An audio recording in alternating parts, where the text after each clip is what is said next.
কল্পনা করুন আপনি জান্নাতের সবচাইতে কাছের মানুষটির সাথে বসবাস করছেন। আপনার স্বামী একজন নবী, যার কাছে সরাসরি আল্লাহর ওহী আসে। এর চেয়ে বড় সৌভাগ্য আর কি হতে পারে? কিন্তু ইতিহাস সাক্ষ্য দেয় শুধুমাত্র সান্নিধ্যই মুক্তির গ্যারেন্টি নয়। আজ আমরা এমন 3 জন নারীর গল্প বলবো যারা নবুয়তের পবিত্র ছায়ায় থেকেও নিজেদের আত্মাকে শয়তানের কাছে বিক্রি করে দিয়েছিল। কেন তাদের হৃদয় পাথরের মতো শক্ত হয়ে গিয়েছিল? কেন তারা দয়াময় আল্লাহর চেয়ে অবাধ্য কাফেরদের বেশি পছন্দ করত? আজ আমরা এই 3 জন অভিশপ্ত নারীর জীবনের প্রতিটি পরত উন্মোচন করব।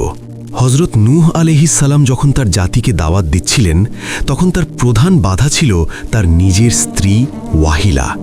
তিনি জানতেন নূহ আলাইহিস সালাম সত্য বলছেন, তবুও তিনি কুফরির পথে বেছে নেন। নূহ আলাইহিস সালাম যখন রাতের অন্ধকারে গোপনে কাউকে ঈমানের দাওয়াত দিতেন, ওয়াহিলা তার নজরদারি করতেন। পরদিন সকালে তিনি কাফের নেতাদের কাছে গিয়ে সব খবর ফাঁস করে দিতেন। তিনি মানুষের মাঝে রটাতেন যে নূহ আলাইহিস সালাম মানসিক ভারসাম্য হারিয়েছেন। এক নবীর মর্যাদা ধুলোয় মিশিয়ে দেওয়ার জন্য তার স্ত্রীর এই অপপ্রচার ছিল সবচাইতে বড় আঘাত। যখন নূহ আলাইহিস সালাম মরুভূমির মাঝে বিশাল নৌকা বানাচ্ছিলেন, ওয়াহিলা কাফেরদের সাথে অট্টহাসিতে ফেটে পড়তেন। তিনি বিশ্বাসই করতে পারেননি যে কোনো মহাপ্লাবন আসতে পারে।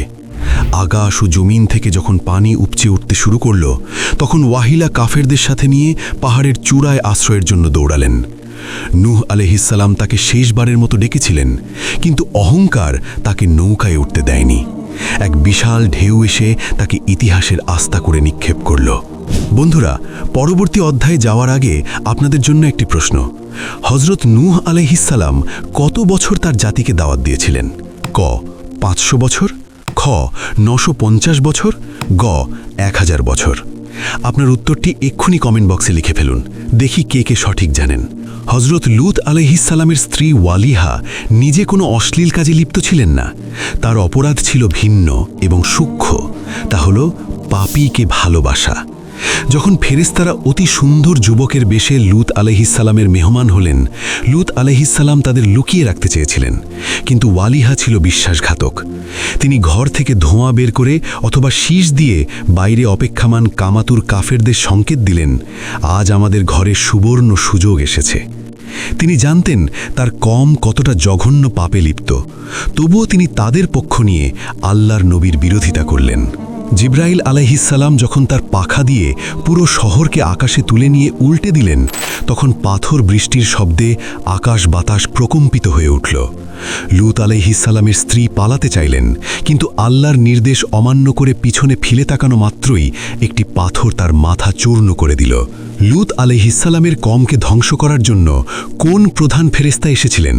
ক ইসরাফিল আলাইহিস সালাম, খ জিবরাইল আলাইহিস সালাম, গ আজরাইল আলাইহিস সালাম। কমেন্টে আপনার উত্তরটি জানান। এটি আপনার জ্ঞানের পরীক্ষাও বটে। উম্মে জামিল শুধু পাপিষ্ঠই ছিল না, সে ছিল রাসূলের সরাসরি নির্যাতনকারী। মক্কার আভিজাত্যের অহংকার তাকে অন্ধ করে দিয়েছিল। তিনি প্রতিদিন পাহাড়ি জঙ্গল থেকে বিষাক্ত কাঁটা সংগ্রহ করতেন। রাতারাতি সেই কাঁটা নবীজির বাড়ির দরজায় বিছিয়ে রাখতেন, যাতে তিনি ঘর থেকে বের হলে তার পবিত্র পা রক্তাক্ত হয়।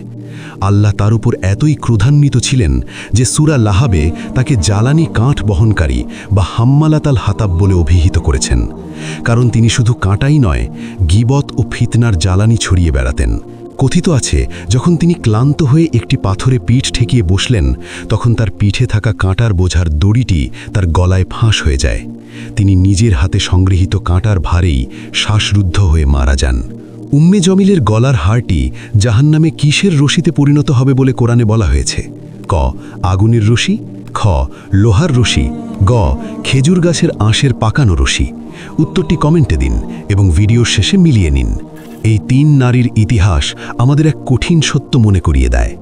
আপনি কার ঘরে জন্মেছেন বা কার সাথে বসবাস করছেন, তা আল্লাহর কাছে বিচার্য নয়। বিচার্য হল আপনার আমল।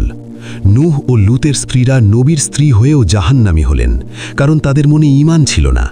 অন্যদিকে ফেরাউনের মতো জালিমের স্ত্রী আসিয়া মুমিন হয়ে জান্নাত লাভ করেছেন। আজকের ভিডিওর 3টি কুইজের মধ্যে কার কটি সঠিক হয়েছে তা আমাদের জানান। ইসলামী ইতিহাসের কোন ঘটনাটি আপনি পরবর্তী বড় ভিডিওতে দেখতে চান কমেন্ট করুন। আমাদের লক্ষ্য সঠিক ইসলামী তথ্য সবার কাছে পৌঁছে দেওয়া। সাবস্ক্রাইব করে এই মহৎ কাজের অংশীদার হন।